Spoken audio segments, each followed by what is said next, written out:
그곳을 떠나 갈릴리 가운데로 지날새 예수께서 아무에게도 알리고자 아니하시니 이는 제자들을 가르치시며 또 인자가 사람들의 손에 넘겨져 죽임을 당하고 죽은 지 3일 만에 살아나리라는 것을 말씀하셨기 때문이더라. 그러나 제자들은 이 말씀을 깨닫지 못하고 묻기도 두려워하더라. 가버나움에 이르러 집에 제자들에게 물으시되 너희가 길에서 서로 고라하는 것이 무엇이냐 하시되 그들이 잠잠하니 이는 길에서 서로 누가 크냐 하고 쟁론하였습니다. 예수께서 반주사 12 제자를 불러서 이르시되 누구든지 첫자가 되고자 하면 무사람이 끝이 되며 무사람을 섬기는 자가 되어야 하리라 하시고 어린아이 하나를 데려다가 그들 가운데 세우시고 안으시며 제자들에게 이르시되 누구든지 내 이름으로 이 어린아이를 영접하면 곧 나를 영접하며 누구든지 나를 영접하면 나를 영접함이 아니요 나를 보내신 이를 영접함이니라. 요한이 예수께 여짜오되 선생님 우리를 따르지 않은 어떤 자가 주의 이름으로 귀신을 내쫓는 것을 우리가 보고 우리를 따르지 아니함으로 금하였나이다. 예수께서 이르시되 금하지 마라. 내 이름으로 의지하여 문한 길이 주의 나를 비명할 자가 없느니라. 우리를 반대하지 않는 자는 우리를 위하는 자니라. 누구든지 너희가 그리스도에게 속한 자라 하며 물한 그릇이라도 주면 내가 진실로 너희에게 이르노니 그가 결코 상을 잃지 아니라. 함께 했죠. 또 누구든지 나를 믿는 이 작은 자들 중 하나라도 실족하게 하면 차라리 연장 맷돌이 그 목에 매어 바다에 던져지는 것이 나으리라. 아멘. 주님의 길, 제자의 길, 꼴찌와 종이 된 길이라는 제목으로 말씀을 증거하겠습니다. 잠깐 기도하겠습니다. 하나님 감사합니다. 오늘도 거룩한 주일 예배를 허락하시고 말씀을 듣게 하시니 감사합니다. 부족한 종, 죄 많은 종이 있었습니다. 종의 모습을 감추어 주시고 오직 하나님의 진리와 성령과 하나님 십자가만 드러나게 하여 주시옵소서. 오늘 예배에 참여한 이들이 시간이 넉넉해서 드리는 것이 아닙니다. 그들의 마음을 헤아려 주시고 그들이 빈손으로 돌아가지 않도록 주님 역사하여 주옵소서. 예수님의 이름으로 기도합니다. 아멘. 예, 오늘 말씀의 제목은 여러분이 잘 아시는 것처럼 꼴찌와 종이 되는 길. 제목이 이상하죠? 꼴찌와 종이 되는 길. 이것이 바로 주님이 걸으셨던 길이요, 이것이 바로 예수 그리스도를 사랑하는 제자된 우리가 걸어야 할 길이라는 것입니다. 제가 한번 어린 시절을 생각해 보았습니다. 제가 60년대생이니 아마 베이비붐 시대를 마지막으로 통과하고 있었을 것입니다. 우리 또래 아이들이 너무 많아서 제가 서울에서 초등학교 다닐 때 교실이 모자라 오전반, 오후반으로 나누어 공부했습니다. 그때 선생님께서 저에게 하신 말씀이 지금도 기억이 납니다. 사랑하는 여러분, 우리가 이 교실을 나간 후에 또 다른 친구들이 교실을 쓰게 되니 꼭 책상 속에 남겨진 물건이 없는지 잘 살펴보고 두고 가는 물건이 없도록 챙기세요. 이런 이야기를 듣던 것이 엊그제 같은데 벌써 제가 나이가 들고 50이 넘었습니다. 그러다 보니 우리는 살기 위해서 사람과 사람 사이의 관계를 경쟁으로 보기 시작했습니다. 그 유명한 입시 경쟁을 비롯한 모든 경쟁을 통과하고 보니 다른 사람을 배려하고 다른 사람보다 못해지고 다른 사람보다 뒤떨어지는 것을 용납하지 못하는 그런 세상이 되어버린 겁니다. 그래서 사람이 제대로 숨쉬고 살기 어려운 세상이 되어버렸죠. 그래서 한국의 자살률이 세계 선진국 가운데 1, 2위를 다투는 것은 분명한 이유가 있다는 것입니다. 그러므로 누군가 어린 시절 우리의 덕담을 할라치면 이런 덕담이었습니다. 열심히 노력하여 잘 돼야 돼, 잘 살아야 돼. 이 자들은 나쁠 것이 없습니다. 그렇지만 남보다 잘나야 돼, 남을 앞서야 돼, 남들보다 뛰어나야 돼, 남을 밟아도 남의 사정을 무시해도 남의 편의를 도와줄 필요도 없는 방향으로 은근히 향하고 있었던 것임을 부인할 수 없습니다. 저는 지금도 기억합니다. 제가 고등학교 3학년 때 입시에 반영되는 체력장 시험을 학교에서 치르고 있는데 내 가장 친한 친구가 2km를 돌아야 되는데 끝까지 안 가고 중간에서 돌아오더라고요. 제가 그 선생님한테 일렀을까요? 우리 친구들이 일렀을까요? 못 일렀어요. 아무도 말 못했어요. 근데 오늘 예수님의 말씀은 이런 가르침과 정반대가 된 것 같아 보입니다. 저는 그래서 예수님께 이렇게 질문하고 싶었어요. 오늘 말씀은 예수님 혹시 오늘 말씀하실 때 약간 졸리셨던 거 아니에요? 정말 그럴까요? 정말 주님께서 졸리면서 이 말씀을 하셨을까요? 한번 35절을 볼까요? 9장 35절. 중요하니까 우리가 오늘 다시 한번 천천히 읽어보겠습니다. 같이 읽습니다. 9장 35절 시작. 예수께서 앉으사 12제자를 불러서 이르시되 누구든지 첫째가 되고자 하면 무사람의 끝이 되고 무사람을 섬기는 자가 되어야 하니라. 무슨 말입니까? 첫째가 되고 싶다면 꼴찌가 되고, 첫째가 되고 싶다면 꼴찌의 자리에서, 낮은 자리에서, 맨 뒷자리에서 모든 사람을 섬기는 사람이 되어야 한다고 말씀하신 것입니다. 이 본문의 배경을 살펴보면 분명한 이유를 알 수 있습니다. 예수님께서 갈릴리 지방을 지나가시며 두 번째 주님의 죽음과 부활을 예고하시는 본문에 해당합니다.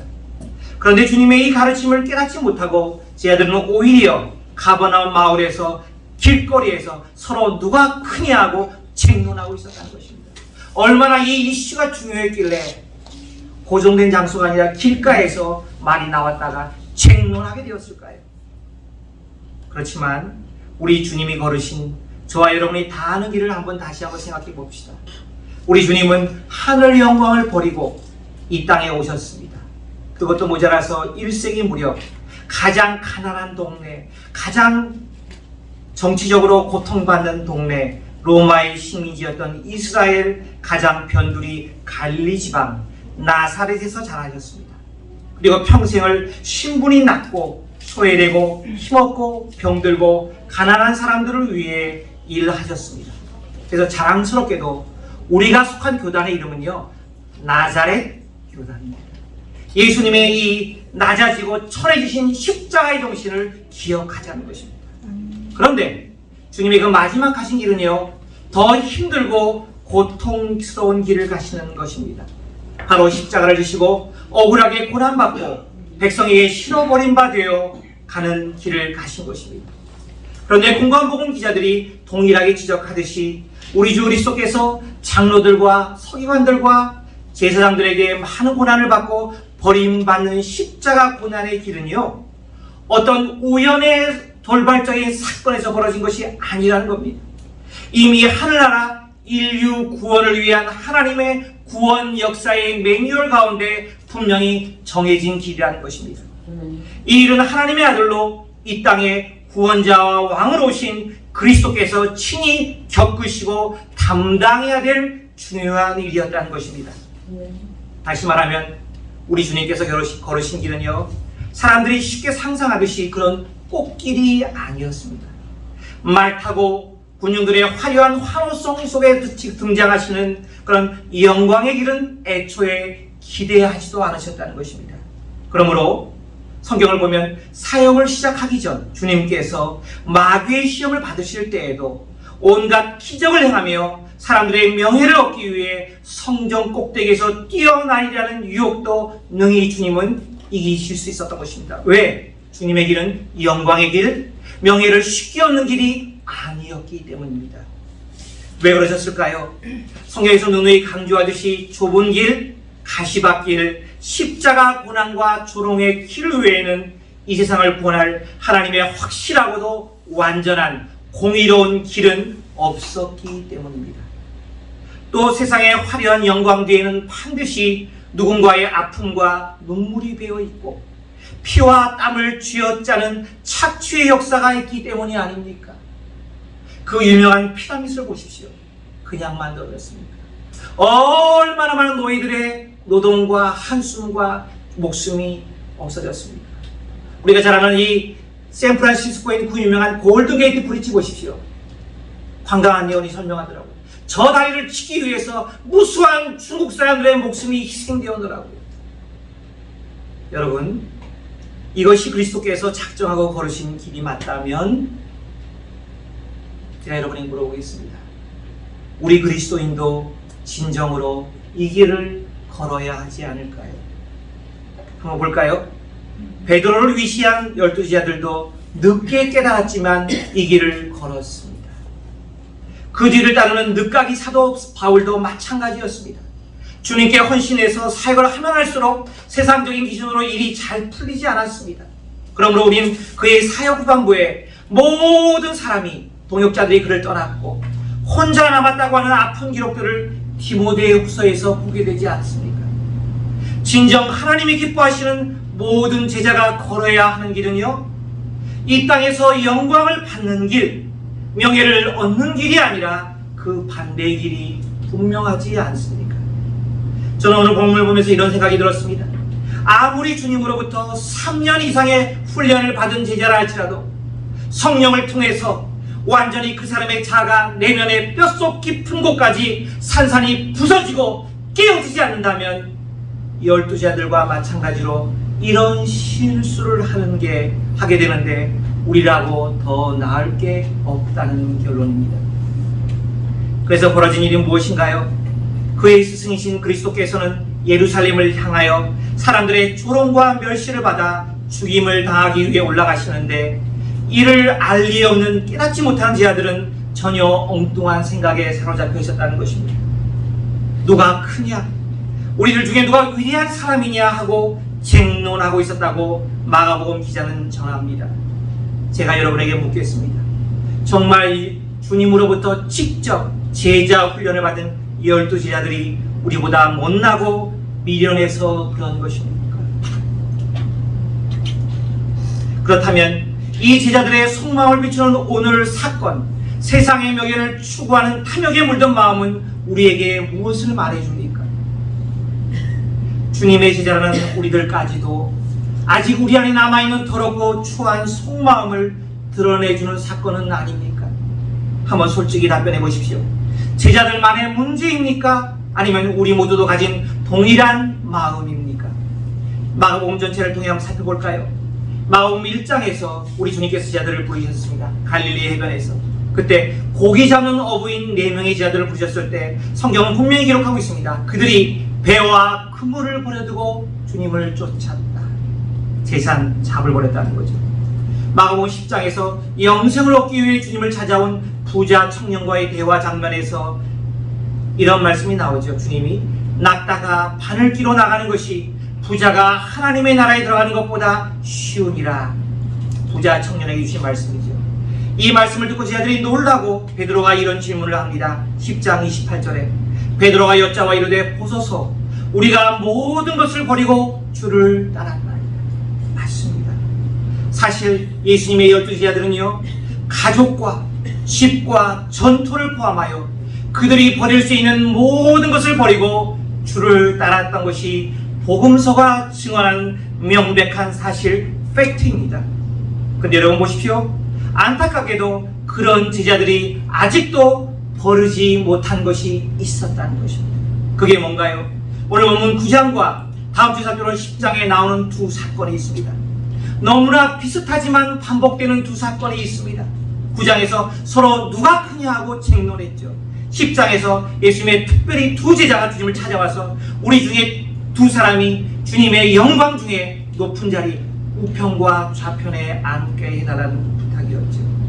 여러분, 눈에 보이는 것, 만질 수 있는 것은 쉽게 버릴 수 있지만 사람 눈에 잘 보이지 않는 것, 마음속 깊이 있는 곳에 감추어져 있는 욕망, 더러운 욕망의 뿌리는 쉽게 버리지 못한다는 것입니다.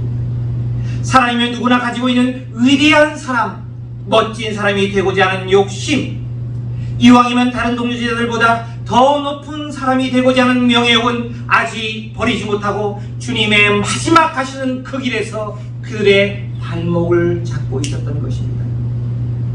사랑하는 여러분, 제가 오늘 말씀에 근거하여 주님을 대신해 여러분에게 묻겠습니다. 주님을 사랑하고 그 뒤를 따른다고 하면서 눈에 보이는 것들, 집이나 가족과 전토 등을 버리는 것도 진정 쉬운 일은 아닙니다.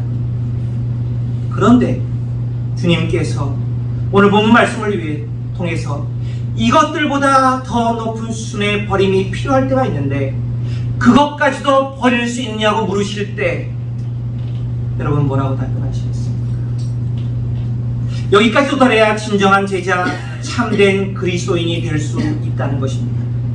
주님의 뒤를 따르는 진정한 제자가 되고자 하는 사람들은 주님께서 마지막으로 버리셨던 것이 무엇인지 진지하게 고민해 보아야 한다는 것입니다.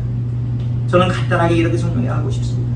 마지막으로 남아있는 주님의 그 존재 자체를 지탱하는 그 자존심, 세상에서 가장 존귀한 자였지만 가장 혐오스럽고 가장 천한 자리까지 내려가셔서 스스로 조롱과 멸시의 길을 선택하시는 그 길, 다시 말하면 그때까지 유대인들이 지닌 영광스러운 메시아의 이미지에 해당하는 모든 것을 다 한순간에 버리셨다는 것입니다. 여러분, 주님의 제자들인 우리들의 삶도 다르지 않습니다. 우리가 아무리 주님을 위하여 가족과 집과 전토를 벌였다 할지라도 한 가지 더 버려야 할 것이 있는데 그것은 내 안에 남아있는 세속적인 성공의 기준, 세상 사람들로부터 인정받고자 하는 욕망과 명예욕까지도 다 버려야 한다는 것입니다. 그러므로 요한일서는 분명히 경고합니다. 2장 15절에서 17절까지 들어보십시오. 이 세상이나 세상에 있는 것들을 사랑하지 말라. 누군지 세상을 사랑하면 하나님 아버지의 사랑이 그 안에 있지 아니하니 이는 세상에 있는 모든 것이 육신의 정욕과 안목의 정욕과 이생의 자랑이니 다 아버지께로부터 온 것이 아니요 세상으로부터 온 것이라. 이 세상도 그 정욕도 지나가되 오직 하나님의 뜻을 행하는 자는 영원히 거하느니라. 왜 우리가 이 세상에 살면서 이 세상이 우리를 유혹하는 것들을 버려야 합니까? 왜 사랑하지 말아야 합니까? 계속해서 이유를 말하고 있죠. 세상을 사랑하는 것과 하나님을 사랑하는 것은 서로 동시에 공존할 수 없기 때문이라는 것입니다. 17절에 또 그 이유를 말하죠.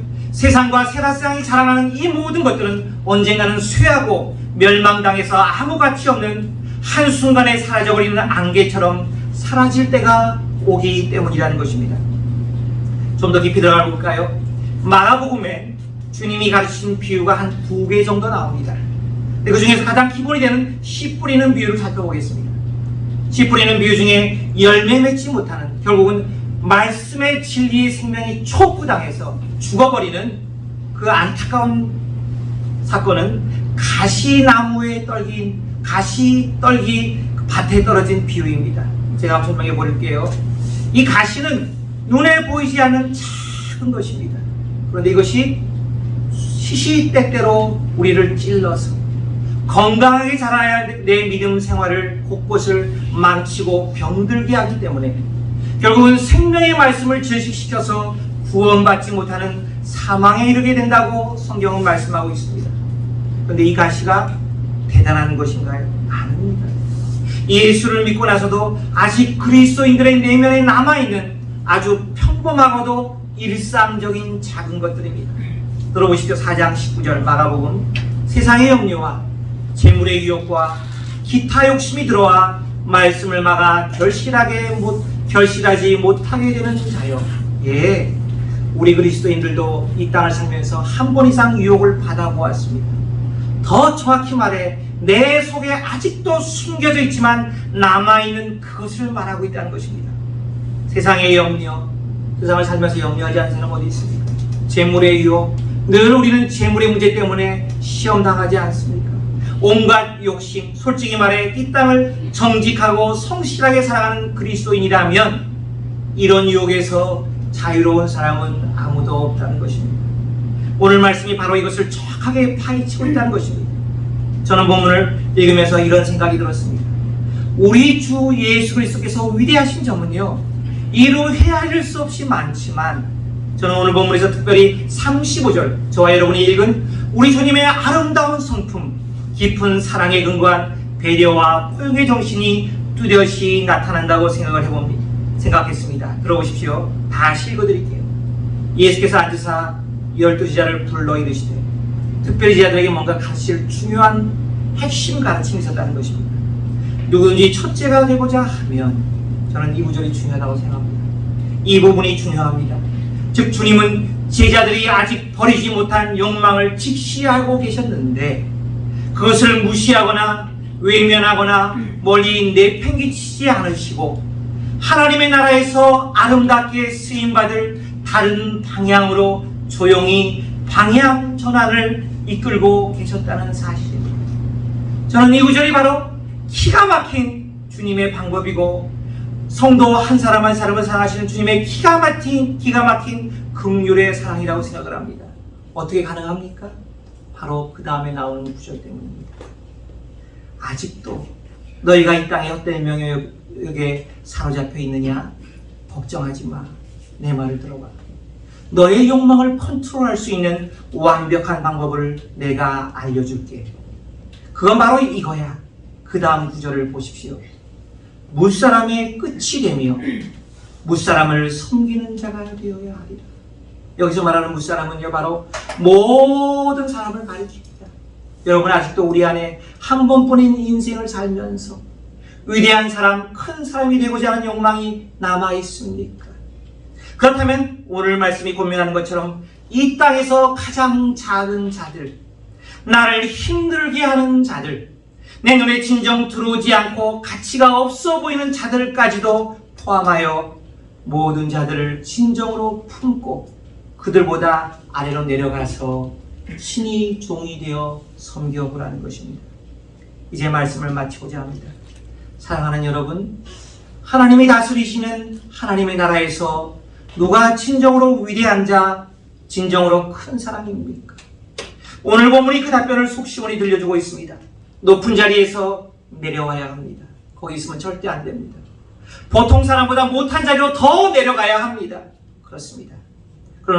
그래서 모든 사람의 꼴찌가 되어야 한다는 것입니다. 그러나 거기서 그냥 가만히 있으면 안 됩니다. 모든 사람들을 섬기기 위해 우리 주님처럼 무릎을 꿇고 발을 걷어붙이며 사람들의 종이 되어 더럽고 냄새나는 그들의 필요를 섬겨보라는 것입니다. 이것이 바로 진정으로 위대한 자가 되는 길입니다. 오늘 본문에서 말씀하시는 그 당시 종과 다름없었던 작은 자 어린아이, 예수님 당시에는 아람어를 썼는데요, 아람어에는 종과 어린아이가 똑같은 단어라는 것입니다. 무슨 말입니까? 어린아이는 종처럼 보잘것없는 미미한 존재였다는 것입니다. 이 어린아이까지도 주님의 이름으로 영접하는 일을 행하는 것입니다. 이것이 바로 진정으로 위대한 제자가 되는 길입니다. 주님의 이름으로 귀신을 내쫓는 자가 있는데 우리와 다른 그룹이라 해서 반대하지 않고 그들의 사역까지도 포용하는 자세가 진정으로 섬기는 자입니다. 이것이 바로 진정한 위대한 제자가 되는 길입니다. 그 사람이 장차 그리스도에게 속할 자가 될 것이므로 아직은 아니지만 작은 호의, 물 한 그릇이라도 대접하는 자세로 모든 사람을 섬기며 받드는 자세입니다. 이것이 바로 진정으로 위대한 제자가 되는 길입니다. 주님을 믿는 작은 자들 하나까지도 실족할까봐 내 모든 언행을 삼가고 또 삼가는 자세입니다. 한마디로 하나님의 나라에서 가장 크고 위대한 사람은요, 눈에 보이는 큰 사람이 되는 것이 아닙니다. 우리말로 쉽게 설명하면 경건한 예민함을 가지고 우리 주변을 스치고 지나가는 모든 작은 자, 나와는 다른 자, 나에게 신경을 거슬리게 하는 자, 꼭 공동체에서 튀는 것을 좋아하는 사람들까지도 품고 그들의 입장에서 그들을 배려하고 격려하고 품어주는 것이 바로 하나님의 나라에서 가장 높고 가장 위대한 자가 되는 바로 주님을 꼭 닮은 제자가 되는 길이라는 것입니다. 아멘. 기도하겠습니다. 하나님 감사합니다. 오늘 말씀을 통해 다시 한번 우리에게 말씀을 했습니다. 3년 이상이나 맹훈련을 받은 제자들까지도 버리지 못한 그 무엇이 있었습니다. 바로 우리 속마음 깊은 곳에 감추어져 있는, 나도 모르고 다른 사람도 모르는 그 꿈틀대는 욕망이 있었다는 것입니다. 주님은 이것까지도 내려놓지 않으면 높은 사람이 될 수 없다 말씀하십니다. 위대한 사람이 천국에서 위대한 자가 될 수 없다 말씀하십니다. 주님, 이 욕망의 가시까지도 성령과 말씀과 내 믿음으로 눌러 밟아 죽이게 하여 주시옵소서. 그래도 남아있는 욕망이 있다면 그 욕망은 모든 사람의 꼴찌가 되는 자리로 내려가고 거기서 모든 사람들의 발 밑에서 손을 걷어붙이고 무릎을 꿇고 섬기는 섬김을 행함으로 진정으로 하나님 나라에서 가장 높고 위대한 자가 되는 주님을 꼭 빼닮은 제자의 길을 가라는 말씀입니다. 이 길을 쉽지 않지만 내일 모레 또 실패할 수 있지만 이 말씀을 근거하여 가겠습니다. 우리의 이 어린 믿음을 불쌍히 여기시고 다시 한번 이 길을 묵묵히 끝까지 가게 하여 주시옵소서. 감사드리오며 이 모든 말씀 우리 주 예수님의 이름으로 기도하옵나이다. 아멘. 기도하시겠습니다. 주님은 이 땅에 오셔서 낮은 모습으로 결국은 십자가에서 당신의 몸을 우리를 위해서 다 주시기까지 하셨습니다. 주여, 당신의 사자로부터 오늘 딴 저희들에게 주신 말씀, 낮은 자의 모습을 갖는 저희들 때에 도와 주시옵소서.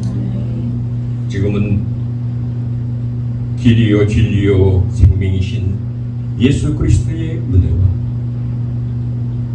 하나님의 크신 사랑의 아버지 하나님과 또한 날마다 우리를 쉴만한 물가로 인도하여 주시며 우리의 삶을 아름다운 길로 인도해 주시는 성령님의 성화, 감동 또한 역사하시니 지금 말씀을 듣고 돌아가는 당신의 귀한 백성들 머리 위와 그의 가정과 영원히 함께 하시기를 지금으로 또 영원히 함께 하시기를 축복드리옵나이다. 아멘.